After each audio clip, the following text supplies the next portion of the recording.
के तपाईँले कहिल्यै सोच्नुभएको छ, एउटा मात्र वाक्यले कसैको सम्पूर्ण जीवन परिवर्तन गर्न सक्छ?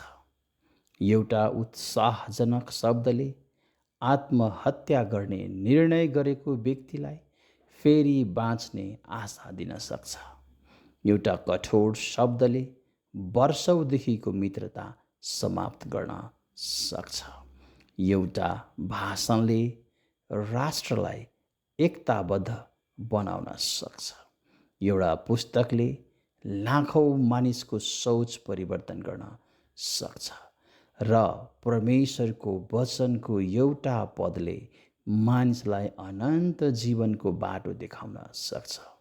त्यसैले शब्दहरू केवल ध्वनि होइनन्, शब्दहरू विचार हुन्, शब्दहरू विश्वास हुन्, शब्दहरू प्रभाव हुन्, शब्दहरूले मानिसको सोच निर्माण गर्छन्, शब्दहरूले भावनालाई दिशा दिन्छन्, शब्दहरूले निर्णयहरू बदल्छन् र अन्ततः शब्दहरूले इतिहास नै परिवर्तन गर्छन्।